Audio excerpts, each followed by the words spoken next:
आप देवी भागवत की प्रमुख कथाएं का श्रवण कर रहे हैं। कथा का नाम है महामुनि शुकदेव एवं तत्वज्ञानी जनक। पुत्र प्राप्ति की कामना से भगवान व्यास ने भगवान शंकर की उपासना की, जिसके फलस्वरूप उन्हें शुकदेव जी पुत्र रूप में प्राप्त हुए। व्यास जी ने शुकदेव जी के जात कर्म, यज्ञोपवीत आदि सभी संस्कार संपन्न किए। गुरुकुल में रहकर शुकदेव जी ने शीघ्र ही संपूर्ण वेदों एवं अखिल धर्मशास्त्रों में अद्भुत पांडित्य प्राप्त कर लिया। गुरुगृह से लौटने के बाद व्यास जी ने पुत्र का प्रसन्नतापूर्वक स्वागत किया। उन्होंने शुकदेव जी से कहा, पुत्र, तुम बड़े बुद्धिमान हो, तुमने वेद और धर्मशास्त्र पढ़ लिए, अब अपना विवाह कर लो और गृहस्थ बनकर देवताओं तथा पितरों का यजन करो। शुकदेव जी ने कहा, पिताजी, गृहस्थाश्रम सदा कष्ट देने वाला है। महाभाग, मैं आपका औरस पुत्र हूं, आप मुझे इस अंधकारपूर्ण संसार में क्यों ढकेल रहे हैं? स्त्री, पुत्र, पौत्र आदि सभी परिजन दुख पूर्ति के ही साधन हैं। इनमें सुख की कल्पना करना भ्रम मात्र है, जिसके प्रभाव से अविद्याजन्य कर्मों का अभाव हो जाए। आप मुझे उसी ज्ञान का उपदेश करें।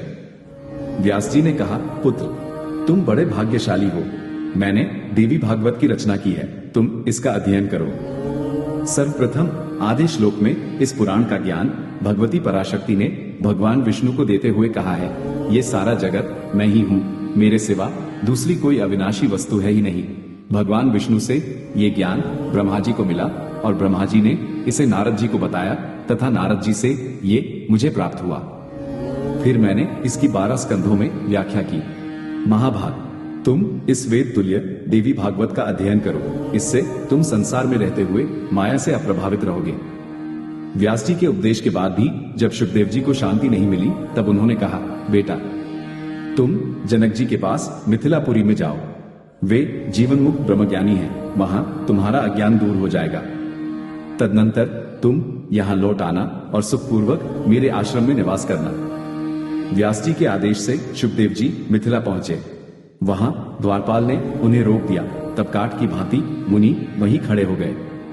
उनके ऊपर मान अपमान का कोई असर नहीं पड़ा। कुछ समय बाद राजमंत्री उन्हें विलास भवन में ले गए। वहां शुकदेव जी का विधिवत आतिथ्य सत्कार किया गया, किंतु शुकदेव जी का मन वहां भी विकार शून्य बना रहा। अंत में उन्हें महाराज जनक के समक्ष प्रस्तुत किया गया। महाराज जनक ने उनका आतिथ्य सत्कार करने के बाद पूछा, महाभाग, आप बड़े निष्प्रेम महात्मा हैं, किस कार्य से आप यहाँ पधारे हैं, बताने की कृपा करें। शुकदेव जी बोले, राजन, मेरे पिता व्यास जी ने मुझे विवाह करके गृहस्थाश्रम में प्रवेश करने की आज्ञा दी है। मैंने उसे बंधन कारक समझकर अस्वीकार कर दिया। मैं संसार बंधन से मुक्त होना चाहता हूँ, आप मेरा मार्गदर्शन करने की कृपा करें। महाराज जनक ने कहा, परंतप मनुष्यों को बंधन में डालने और मुक्त करने में केवल मन ही कारण है। विषयी मन बंधन और निर्विषयी मन मुक्ति का प्रदाता है। अविद्या के कारण ही जीव और ब्रह्म में भेद बुद्धि की प्रतीति होती है। महाभाग, अविद्या विद्या अर्थात ब्रह्म ज्ञान से शांत होती है। ये देह मेरी है, यही बंधन है, और ये देह मेरी नहीं है, यही मुक्ति है। बंधन शरीर और घर में नहीं है, अहंता और ममता में है।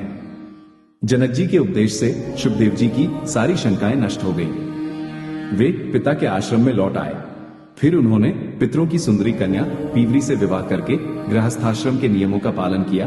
तदनंतर संन्यास लेकर मुक्ति प्राप्त की।